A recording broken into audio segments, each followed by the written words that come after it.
Hoy nos pasamos por el canal para traer una nueva edición del Así Jugaban, y hoy es una edición especial porque me toca muy de cerca. Vamos a ver cómo jugaba, aunque lo tengamos demasiado cerca en el tiempo, pero hace ya 11 años de ello, o sea que es un comentario un poco boomer, pero es que es así, hace 11 años de ello. Vamos a ver cómo jugaba la España de 2010, también con el contexto de la Eurocopa de 2008. Esto es Ventana Internacional, empezamos.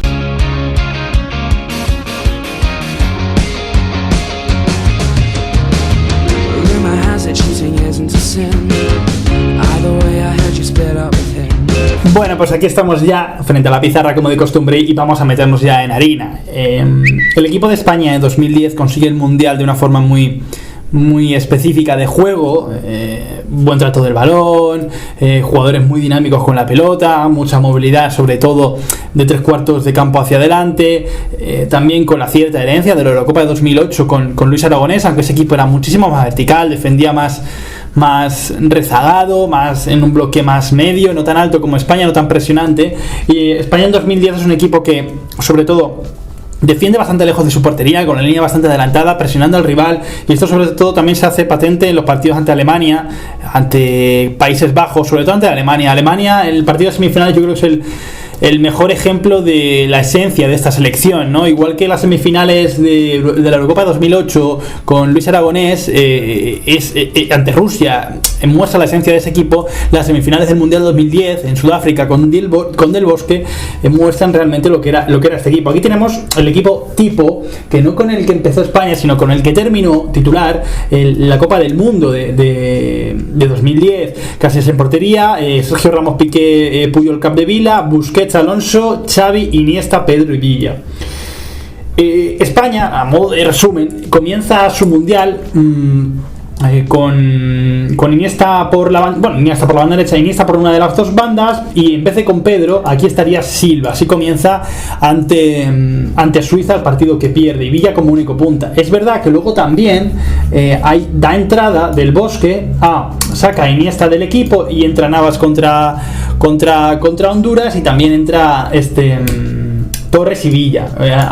Villa se va a la banda y uno de los puntas es Torres en este caso. No vamos a repasar esto porque eso fue, la verdad, lo menor del campeonato, y es verdad que Torres se mantiene como titular y eso le da a Villa el suficiente espacio como para ser uno de los goleadores y desentaponadores de esa España que estaba bastante bloqueada al comienzo del Mundial.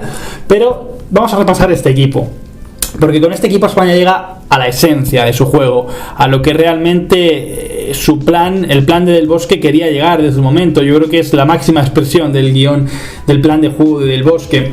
De primera, lo que vamos a comentar fue un debate que se dio durante todo el campeonato del mundo, y fue el doble pivote Busquets, Xavi, Alonso, por el que desde el comienzo Del Bosque apostó de manera clara y férrea, sin dar un bandazo a la forma de jugar. Y es que España venía de jugar con un solo pivote defensivo en la Eurocopa de 2008 con Marcos Sena, que es verdad que es Xavi el mejor jugador de esa Eurocopa, pero para mí debería ser nombrado Sena. Fue un jugadorazo, fue una exhibición lo que hizo Sena jugando solo en esa situación. Y es que se hablaba del doble pivote, de que es redundante, de que tal, y que muchas cosas se decían del doble pivote, pero es que analizando los partidos y viendo todos los partidos de aquel Mundial, y sobre todo en los partidos donde realmente España despliega su juego, no era un doble pivote al uso. De hecho, no era un doble pivote. Alonso, con balón, está mucho más adelantado que Sergio Busquets. No sabría si decirlo como un 4-3-3, porque Xavi tenía muchísima libertad. Alonso sería un 4-3-3 muy del Barça, ¿no?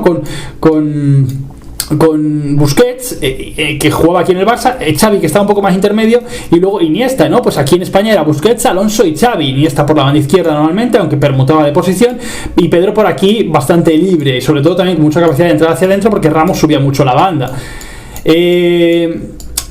Lo que decíamos, no es un doble pivote al uso. Alonso, en ese partido ante Alemania, creo que es el mejor del partido, realiza muchísima presión, va arriba muy rápido. España se posiciona muy arriba y está presionando. Pedro también por aquí, Xavi también, y Busquets aquí, que una de las mejores cosas que hacía Busquets era anticipar la presión, también lo hace ahora. Busquets siempre ha sido mejor presionando, y lo vemos ahora en la España de Luis Enrique. en un contexto de presión, un equipo presionante, bien arropadito, con cierta red de seguridad, y luego Puyol y Piqué muy adelantados. De hecho, es una de las cosas que vemos en el gol. Bueno, perdón, en el gol no fue gol, gracias a Dios. En la acción de Robben en la final, el pase de Sneijder, que lo da por aquí, ¿no? Y Robben pica el espacio entre Piqué y Puyol, y tiene muchísimo campo para correr ante Casillas, porque la defensa española está muy adelantada, porque era la esencia, era la esencia del juego de esta selección.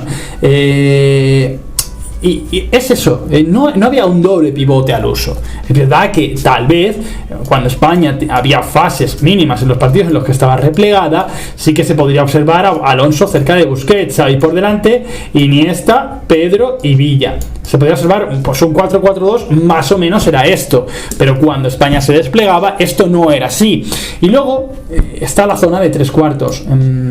Cuando Villa era 9, cuando Villa se colocaba como única referencia, que eso le hacía mal a él, porque Torres le liberaba mucho y sí que podía llegar mejor de cara a gol, y lo vimos en el partido ante Honduras, lo vimos en el partido ante Chile, lo vimos en el partido ante Portugal y en el partido ante Paraguay. Los 4 partidos en los que Torres es titular y Villa está liberado. A partir de ahí Torres no es titular ni contra Alemania ni contra Países Bajos, y Villa es único punta, y ahí es verdad que tiene ocasiones, sobre todo ante Países Bajos, pero no consigue invocar David Villa, y queda como empatado de Pichichi, creo que era con Ñula, con Forlán, y no sé si había alguien más. España, entre líneas, tenía una grandísima libertad, mezclaba muchísimo. Alonso subía a su posición, Xavi merodeaba, Pedro se metía por dentro, Iniesta también. Juntaba muchísimo. ¿Por qué? Sobre todo por banda izquierda, banda derecha, porque Ramos subía mucho. Ramos era una barbaridad todo lo que subía. Y aquí estaba Busquets siempre vigilando, Piqué un poquito más adelantado, y Capdevila algo más posicional. Yo creo que esto puede ser más o menos un entramado de lo que era España, esa España. Villa muy referencia, Iniesta por dentro, Xavi mezclando, Pedro también, cerca de la banda con Ramos, y este fue el equipo base de esa España. Podemos repasar más cosas. Estoy viendo aquí cositas que he anotado. Con balón, en la fase defensiva ya lo hemos dicho, era una selección que arriesgaba muchísimo, pero que luego es verdad que replegaba bastante bien.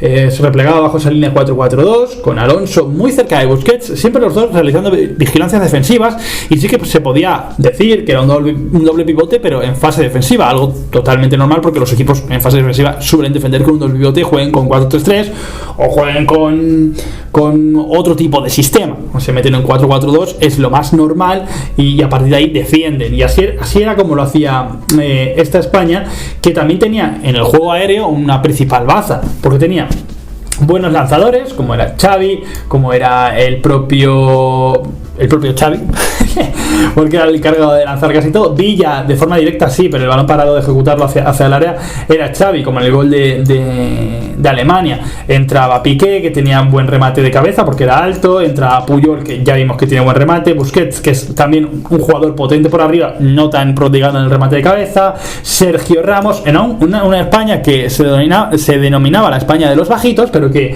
tenía jugadores para hacer daño en ese tipo de jugadas a balón parado. Ramos, por ejemplo, se marcha del Mundial sin ningún gol de milagro. Tiene muchísimas ocasiones, ya sea en jugada individual por la derecha, llegando al área, como en jugada parada por remate de cabeza. El Mundial de Ramos es una barbaridad como lateral. Ramos ha sido mejor de central que de lateral, pero a mí la espectacularidad de ese Ramos en su pura esencia como lateral subiendo, yo creo que nunca me ha impresionado, no me ha impresionado más su juego de central que de lateral. De lateral era una barbaridad, a mí me encantaba. Es verdad que luego defensivamente dejaba espacios y dejaba cosas a deslucir, obviamente, pero era un lateral muy muy muy ofensivo. Me encantaba Ramos de lateral. Capdevila siempre manteniendo equilibrio, un jugador de los que hacen equipo y de los que evidentemente estaban en el once titular porque era clave en el esquema del Bosque. Y sobre todo Iniesta, como bien dijo Maldini en la retransmisión de la final del Campeonato del Mundo, si le aguanta el físico gana el partido. Iniesta es un jugadorazo. Iniesta, repasas los partidos de aquella Copa del Mundo y te das cuenta de lo que era Iniesta, te das cuenta de lo que ya no tenemos en los campos, y lo que nos divertíamos viendo a un jugador como Andrés Iniesta, con esa capacidad, con ese fino estilismo, con esa visión de juego, con esa poca pinta de futbolista, verdad, que tenía, y luego lo jodidamente bueno que era el cabrón. Es impresionante. Juntando a estos jugadores, Iniesta, Xavi Alonso, Busquets, Luego desde el banquillo saliendo Cesc, no lo hemos anotado aquí, pero Cesc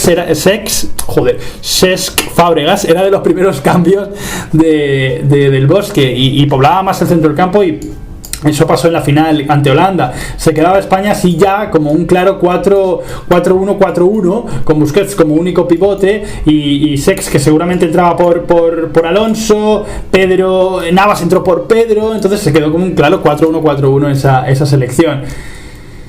Repaso muy superficial de esta selección española campeona del mundo. Podríamos repasar partido por partido, podríamos dividir el mundial en dos partes, podríamos hacer de todo. Imagino que si gusta el vídeo pues me replanteé hacerlo, desde luego, pero hasta aquí este pequeño aperitivo, ¿no?, de lo que fue, adiós el boli, de lo que fue España en este campeonato del mundo de 2010 que al final consiguió. Bueno, y hasta aquí este vídeo narrando o intentando reflejar de manera muy superficial también, porque el tiempo es limitado, no he querido hacer nunca un vídeo demasiado largo, cómo jugaba esta selección del Bosque, que consiguió el mundial de 2010 de una forma un tanto peculiar, ¿verdad? Perdiendo el primer partido, luego sacando todos los partidos de eliminatoria directa 1-0, defendiéndose quizá más con el balón, como también haría en la Eurocopa de 2012, que utilizando el balón de manera más ofensiva, como en 2008 como con Luis Aragonés. Total, al final el precio o lo que se llevó a cabo fue historia, todos lo vivimos, seguramente los que tengáis más o menos mi edad lo vivisteis muy muy fuerte, con plena capacidad para ser conscientes y también en plenas condiciones para disfrutarlo.